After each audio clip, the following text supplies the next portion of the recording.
Welcome to the What About Rural Health podcast, a place where research, policy, and real life stories come together to ask the critical question: what about the communities too often left behind? I am Chinasa, a development and global health policy strategist. And for me, this work is personal. From the village health workers struggling with limited supplies to the mothers walking miles for care, their stories shape the policies we need. Join me as we uncover challenges, spotlight innovations, and amplify the voices of those at the heart of rural health systems.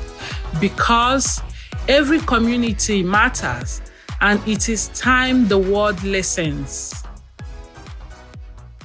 Hello and welcome. You are listening to the podcast that asks the question many forget: what about rural health?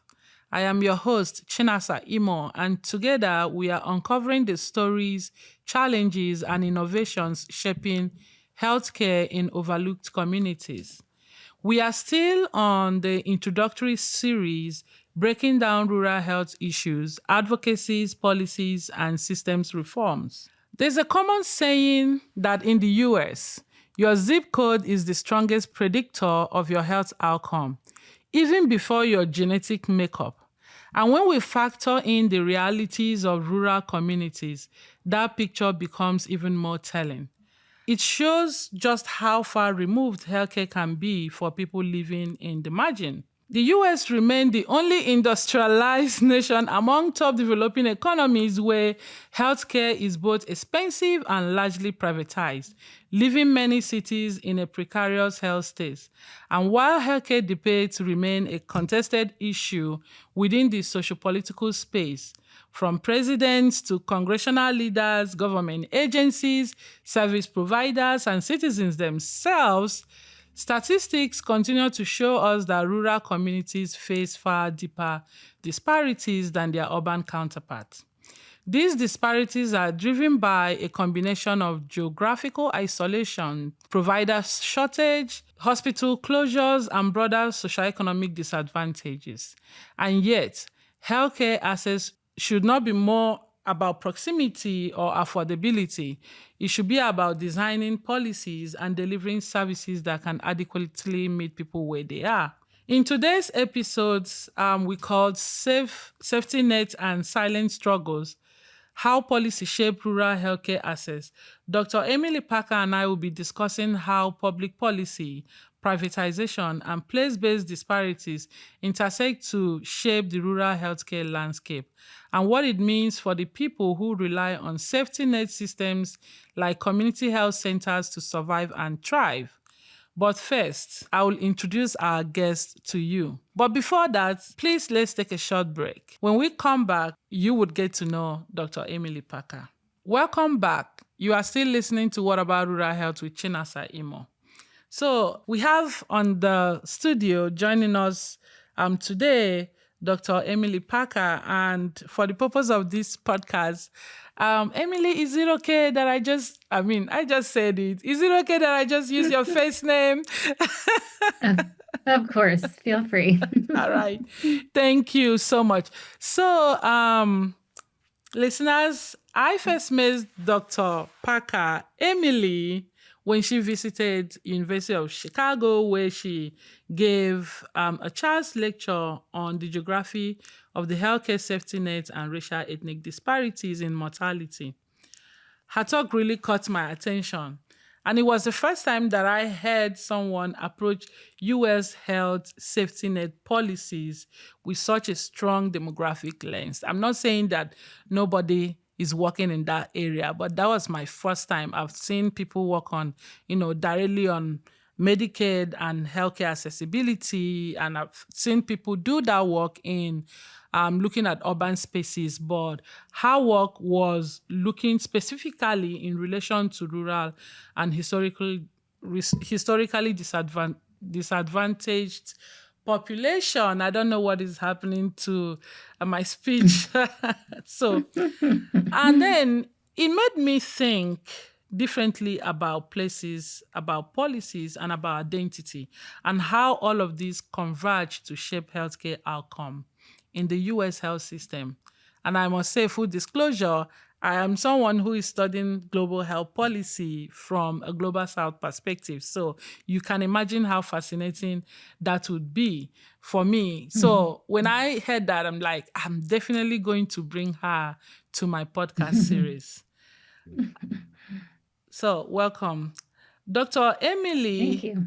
is an assistant professor at the Edward J. Bluestein School of Planning and Public Policy at Rutgers University, New Brunswick.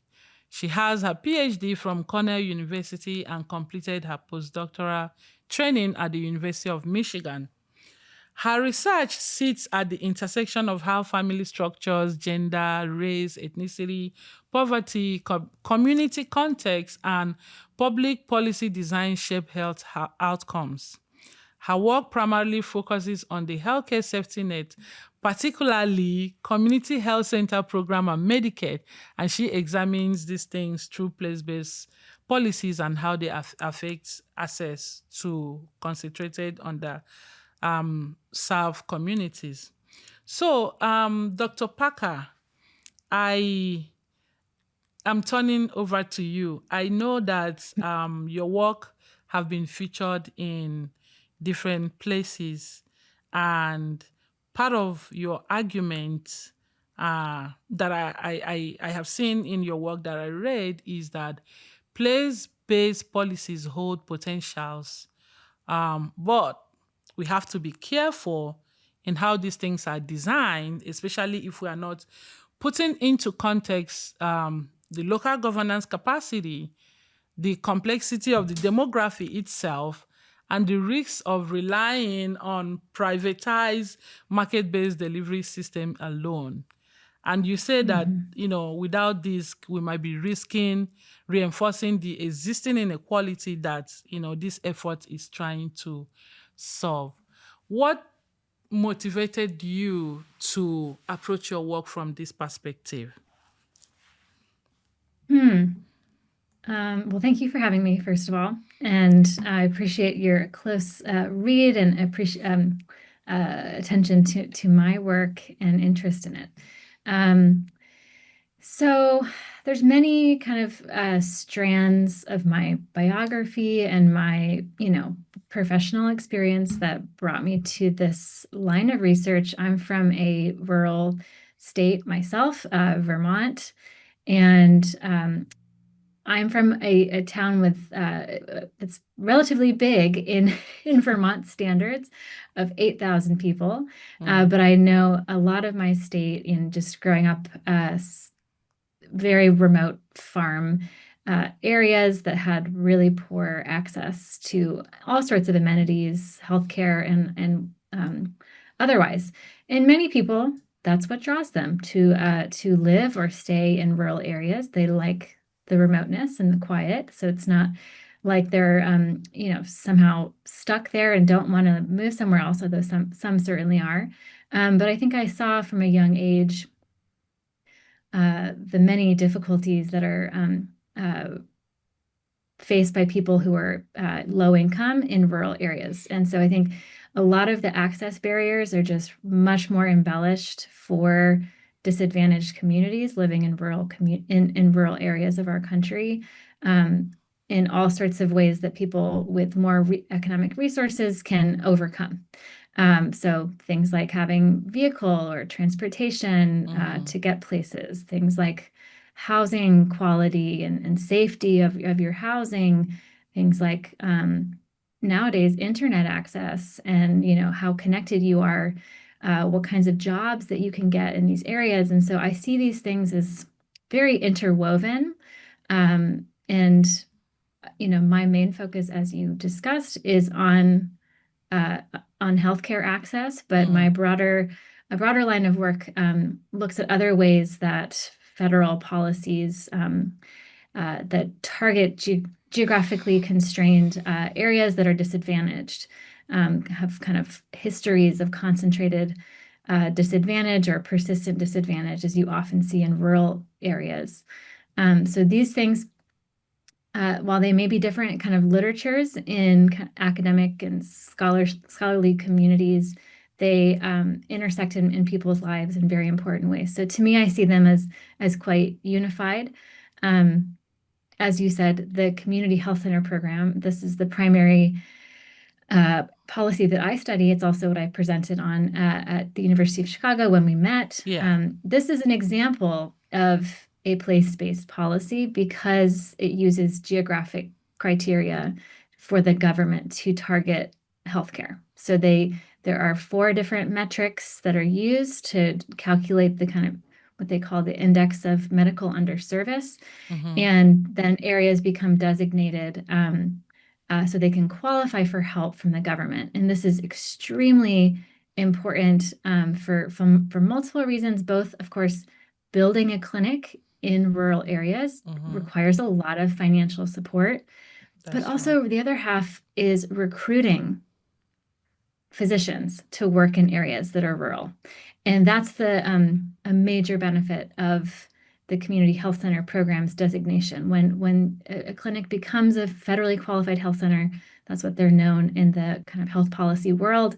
They can qualify for the National Health Service Corps, which helps them to recruit doctors and retain all sorts of medical staff that they otherwise wouldn't be able to in rural areas. So long-winded answer, but that's kind of how I see all of these coming together.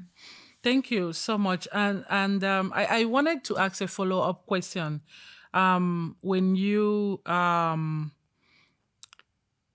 talk about, like, government being able to use the federal qualified health centers program as a way to get health facility closer to people in rural underserved areas, you also look at the increasing use of privatization, like private processes, what you call delegated poverty governance, to hands, or it's like government handing off this responsibility to private sector to do certain things. I mean, I know it's private public partnership in a way that makes it easy for the private entities to do what they do while government still take care of their citizens, right? In making sure that care and services get to them. But what does this tell us in particular for rural communities who are navigating health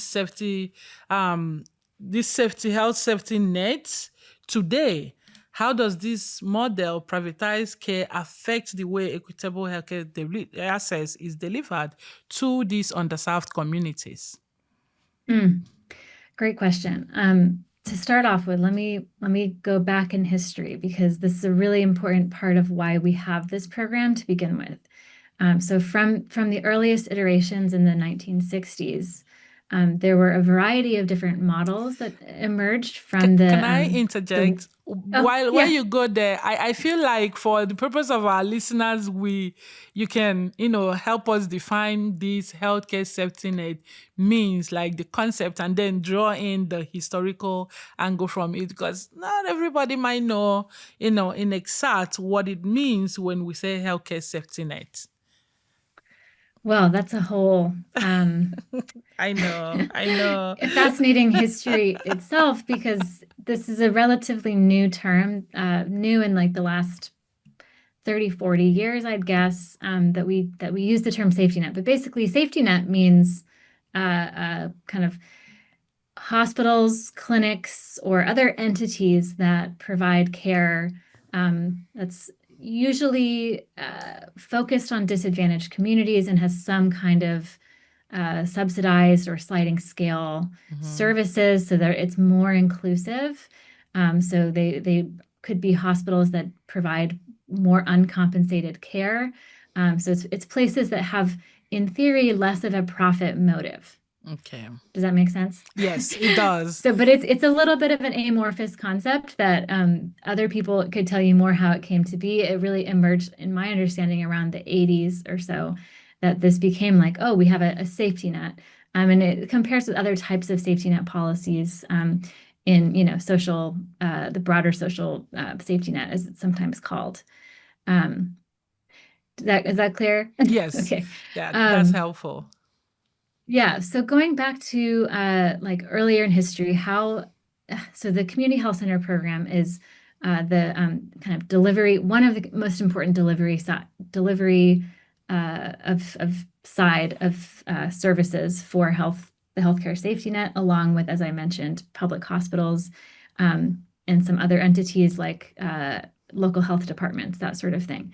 But how they originally came to be was they in the 1960s, there were a number of forms. Sometimes they partnered, the federal government partnered with local organizations to build a clinic. Other times they partnered with hospitals or academic medical centers or local government to create these clinics that had a purpose of serving anyone regardless of ability to pay. They initially started mostly in urban areas, but around the 1970s expanded out to more rural areas. And so a really important piece of their political success was the partnership with private entities and the fact that most of these clinics, while they're funded by the federal government, they are not purely government entities. In fact, over time, they became less and less reliant on the federal government through getting other sorts of insurance, accepting other forms of insurance and other sources of revenue, such as from local or state actors. So the privatization is a really important part of why we even have this program, because otherwise it may not have been as politically kind of acceptable to especially conservatives. So that's some backstory. Nowadays, we have seen a tighter link between the community health center program and Medicaid, which is the insurance side of the equation for the healthcare safety net. So a lot of way more people are on Medicaid than go to community health centers, but the majority of community health center patients are on Medicaid. So they are deeply intertwined. Of course, this varies from state to state depending on their Medicaid, their own policy. But over time, the perception of these clinics as being government entities has, in my view, it has dwindled. And they are now more often seen by local community members as just a regular doctor's office. This is what I found in my qualitative case study of a rural health center, that most people had no idea that the government even funded the center, and they didn't experience this their healthcare as a result of government intervention, which has broader implications for politics when we think about crediting government with public service. But it also meant that in the case of federally qualified health centers, patients have a number of rights when they go to these clinics. Yes. They cannot be turned away because of their financial status, their immigration status, or their insurance. The list goes on. But oftentimes, because people don't realize it's government, they don't know that they can demand their rights in this setting. So there's a mix of implications here. The privatization element of community health centers generally makes people feel less stigmatized when they go to a health center. That's what I have found in rural area, in a rural case study. It may not hold in the whole country, but it also has a potential harmful effects on perception of government and understanding of our rights. Yes, I agree. And when I read that paper, I also agreed with you. And because it's like, okay, so here is the services, you are allowed to come get it, but because you don't know that you have these enormous rights attached to the programming of this care package, you might most likely not know what you are entitled to. And that is some of the disconnects between, policy itself in the way they are designed and how people understand and make sense of those policies. So your Mhm. that paper of that article, that's your paper really brought that in Mhm. to understanding. And that brings me to my Mhm. question about policy making in general, especially in relations to rural poverty and health. What is it that in designing policies that policymakers often get wrong, like from your work, looking at, Mm. even looking at this result in Mhm. your research showing up this way, what do you think would have gone wrong, from the policymaker's Mm. perspective? Mm. Yeah, good question. So I think one thing that's often overlooked in at least the health policy world is just how uh, complex Mm-hmm. and varied rural life can be. And unlike in cities or suburban areas, rural areas can have, it's not just a question of do they have a clinic, do they have access to a doctor, a Mm-hmm. hospital, etc. It's what are the other services and amenities in their community? And if they're struggling with something else that's not necessarily related directly to healthcare, how can they kind of seek help in areas where there just aren't as many community-based organizations or government programs or social supports that you have in cities. So I think it's often seen as a very narrow question of is there a clinic there? Is there a hospital there? But what ends up happening is that healthcare providers are put in a position of having to deal with a lot of complex social needs in Mm-hmm. rural areas because there just aren't other services available.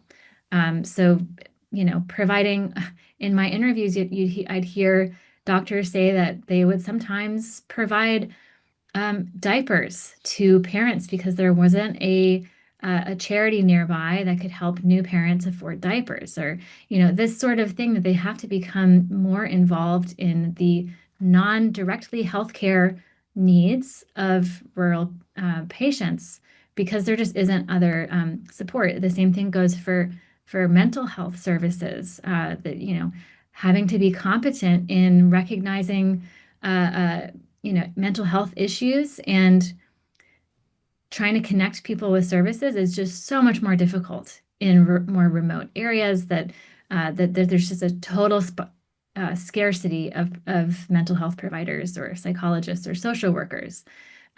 So oftentimes we're asking a lot of the providers in rural community health centers, especially. They have to do way more than provide healthcare. And in fact, the healthcare is not even the hardest part of their job. It's the other, social side of people's lives that is affecting their health, of course. That's true, Yeah. and is exactly what my last guest made mention of. It's like the social determinants of health are the main issues here when you're looking at rural health. Yeah. So I'm glad that you Yeah. brought that into this conversation again. And I'm curious, coming back to this healthcare safety net program. And I wanted to ask you, this is me being curious, is there a functional difference between how they work in the urban area and how they function in the rural area? Hmm.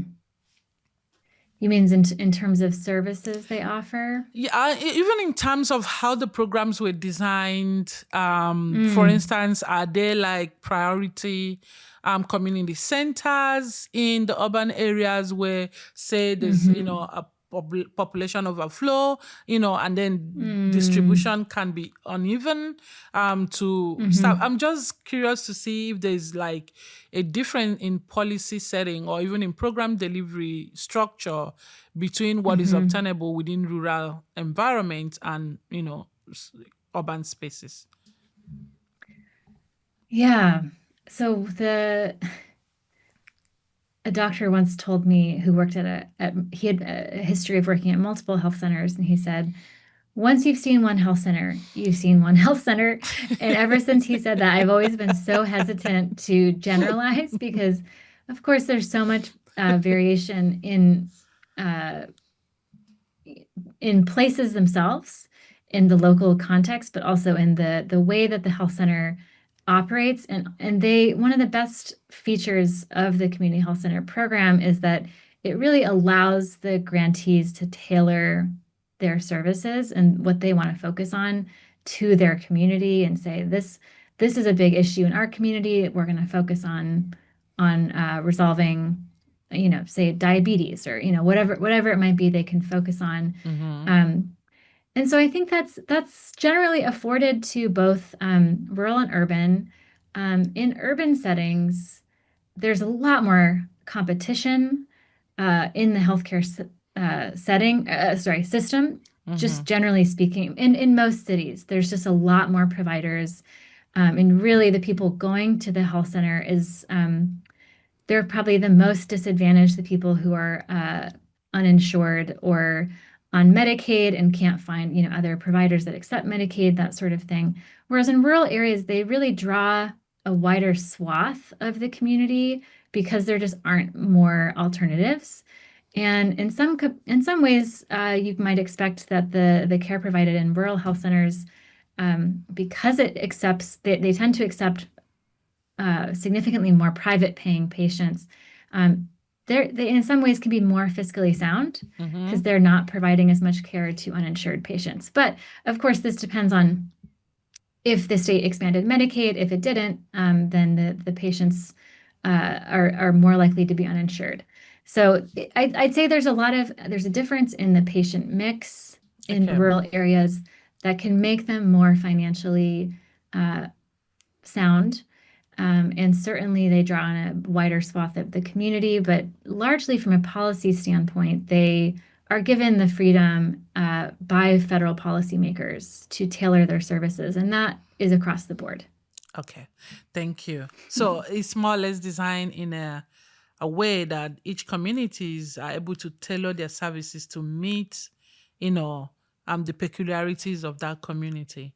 And Hmm. yeah, I think that is, that makes it a very suitable model for like a place-based Hmm. Yeah. way to design policies. So, yeah, we would be going on a short break and we will come back. Emily would continue with me on our conversation. But for now, I am putting out a call for volunteers. If you are passionate about rural health issues and you want to work with us, please go to our website. You see our volunteer sign up form. Click there and we'll contact you and let you know further ways on how you can get involved. Welcome back. You are still on the studio with me, Chinasa Imo, on What About Rural Health. So, Dr. Emily, I am I'm back to you. And I am going to take us back to the policy landscape.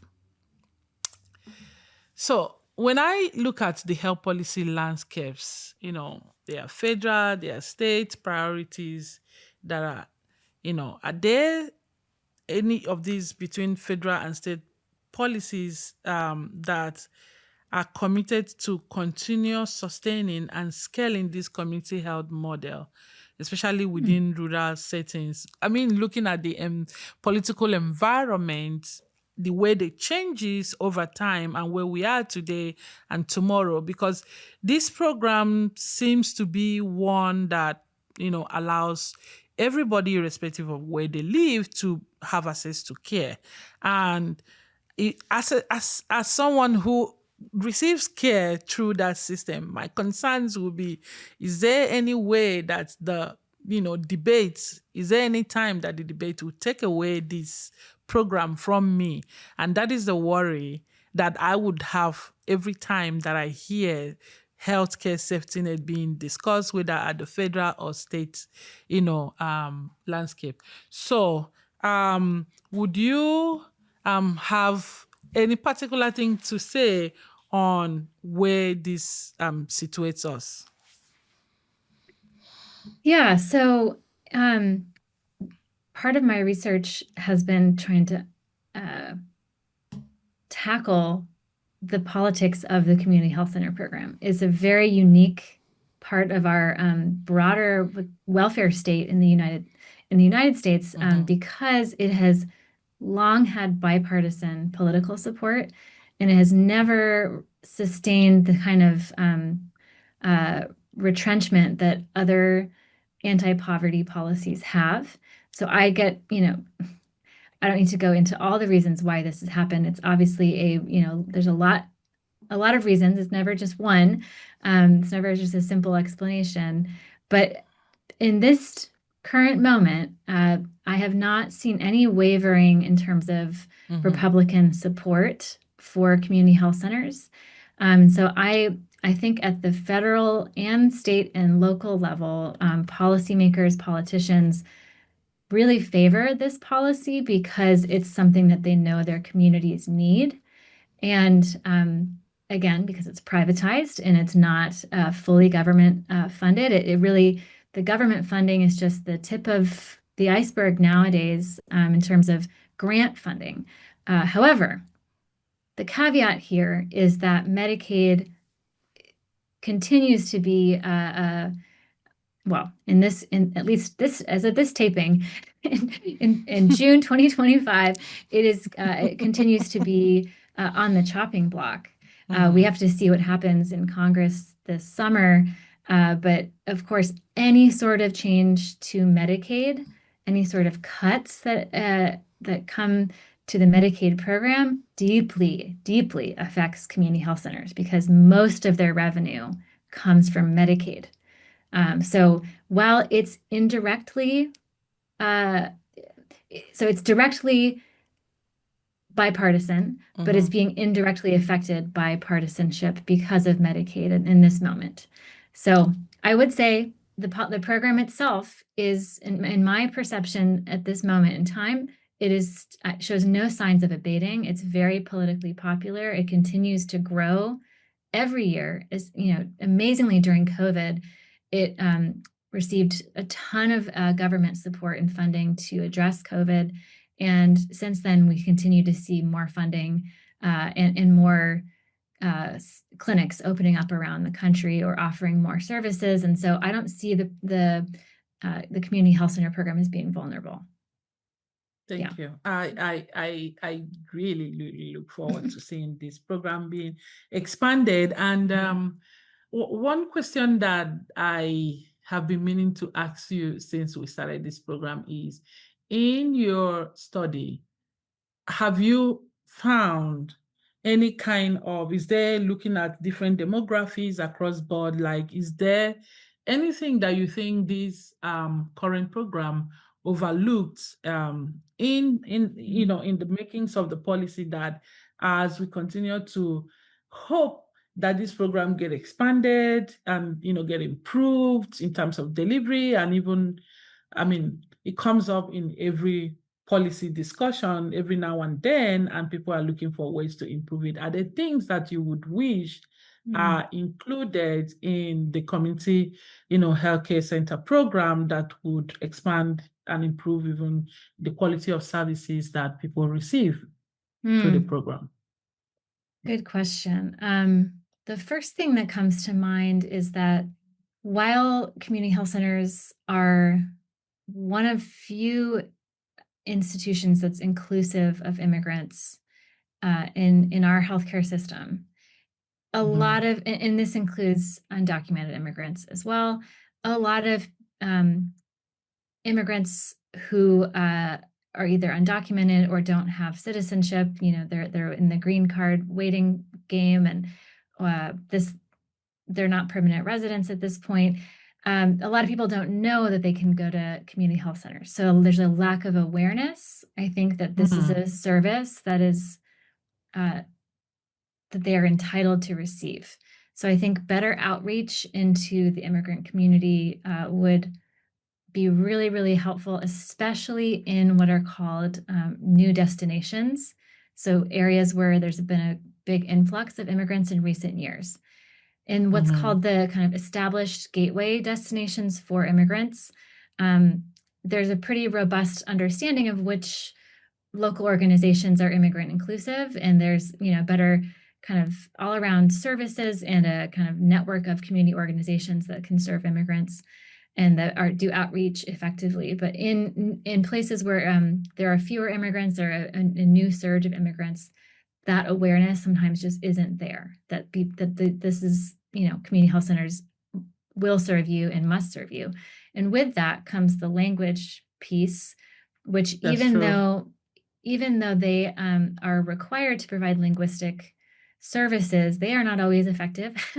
So especially, if you going back to the discussion of rural areas, if you're one of very few immigrants in your community, and technically the health center has to provide translation, but they're not experienced at doing so, then the process is going to be much bumpier and it's not going to feel as welcoming. So those to me are things that I think the federal policymakers really could work on and could provide better services. That's something that I care about a lot, and so that's what I think about. That is what I'll care about too, myself. I I mean, yes, for immigrant communities who maybe predominantly English is not their primary language, but also languaging. Like when we talk about language, it sometimes look like language in terms of translation, but sometimes it's also language. Have you been to a doctor's office? They talk with you with so much medical terminology, and you're just like listening, and you become so fascinated. You're fascinated by being lost and confused because you're hearing exactly. So something like that in making healthcare accessible to rural underserved communities. And when I look across board, like just putting out the image out there, seeing like older population who sometimes are not in clear alignment with new technologies and equipment that we use to deliver healthcare today, and how they interpret medical doctors and healthcare providers who use those tools, and they are just sitting there in bewilderment. Yes, they are amazed that these new techs are being used, but they don't understand anything, and sometimes it's even difficult to understand the explanation. Like there's a whole lot that is lost in using these tech languages and terminologies to discuss with them, and being able to incorporate this understanding that there are different demographics in rural areas that require different service delivery languages to bring them closer to the understanding of the care that they are receiving, and improving that with awareness makes a whole lot of sense. So as we wrap up, Emily, I wanted to ask you, if you have 1 minute to advise a policymaker on improving rural health, what will you tell this person? Ooh, That's a good question. that is tough. I mean, I think what I see as there's always been issues in accessing healthcare in rural areas throughout as long as we've had healthcare.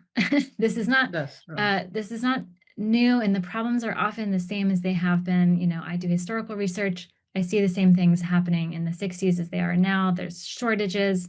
There's difficulties getting to the doctor. All sorts of issues that are unique to rural areas. But what I see as different in this moment in time that is a tangible policy area to improve is that of technology. And what I see as a major problem is that we still have such internet connectivity issues in rural areas, because telehealth is an amazing opportunity for rural communities to get connected.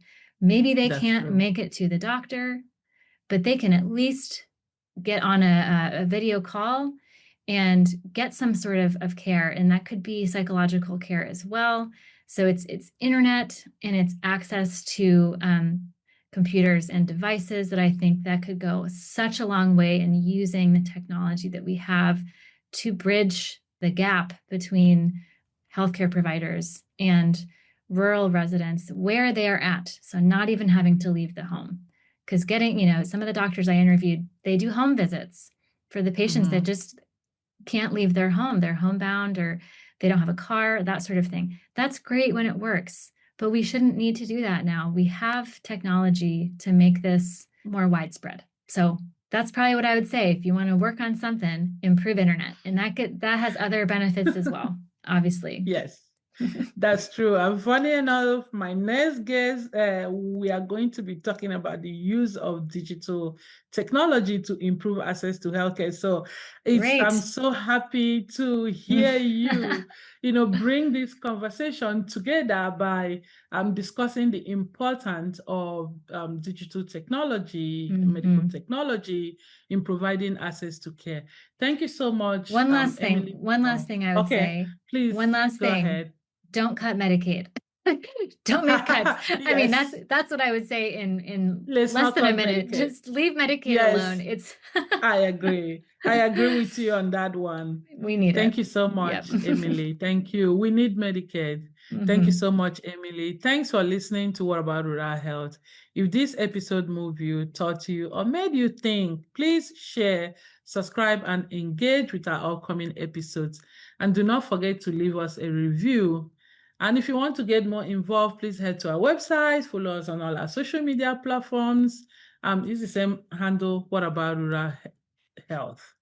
Because health isn't just about system, it's about the people that these systems are built for. And because these people sometimes live in marginal spaces, that is why we continue to ask the question, what about rural health? So that we can create the narratives together. Until next time, I'm still your host, Chinasa Imo. Thank you.